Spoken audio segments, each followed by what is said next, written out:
So I've just come out of the cinema, and the film I watched this afternoon was the new film from writer-director Mike Flanagan, The Life of Chuck.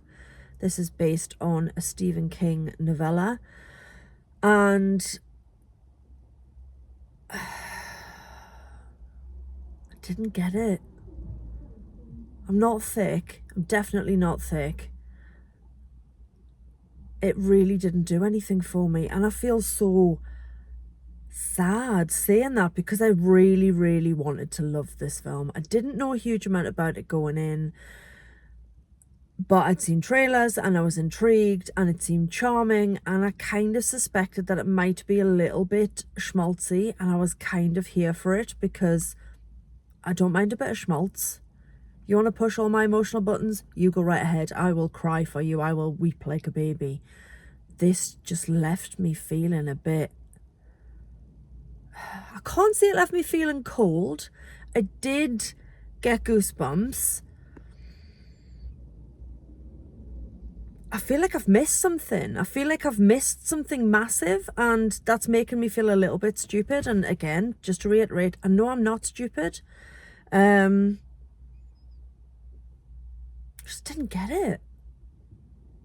So, I mean, I'll give you an overview, should you wish. And obviously, this is only my opinion. I'm going to stick this up on TikTok, and I thoroughly expect people who thought it was the best thing they'd ever seen to come at me.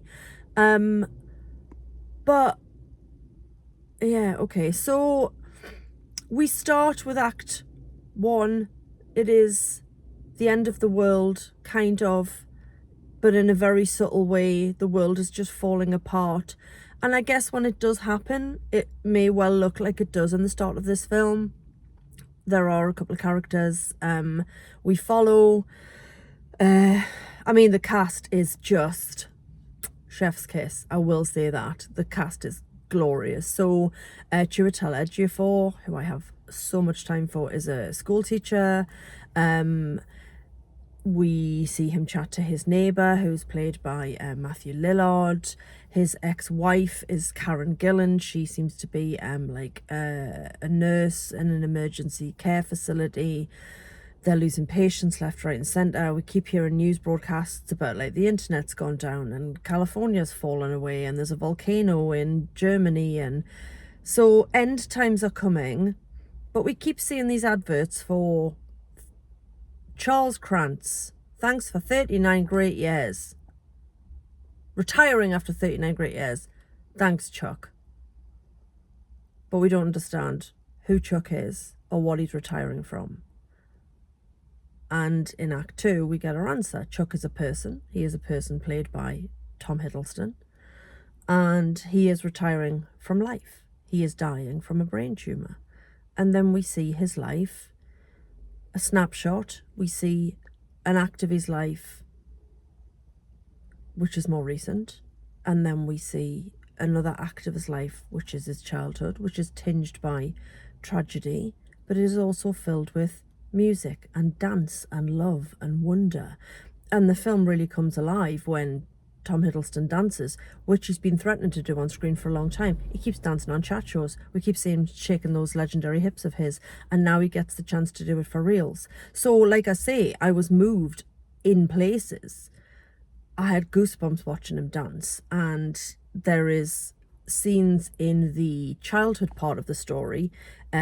Chuck is being raised by his grandparents, played by Mia Sara and Mark Hamill. Mark Hamill with a gloriously big walrusy moustache. And there's some really sweet moments and some lovely lessons, and maybe maths, as we call it in this country. Maths is magic and maths is dancing and it's art, but it's always truth.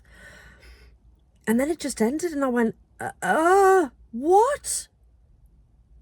Like, I feel like I need to see it again, but it was also nearly 2 hours long, and I don't know if I can be arsed. I really feel like I've missed something.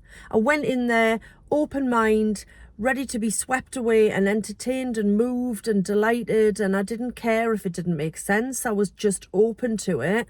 I'd love to read the novella because the film version just did not work for me. I feel like I've missed out. If you watched it and you love it, then I envy you, because I really didn't and I wanted to. sigh. Thanks for watching. Katie out.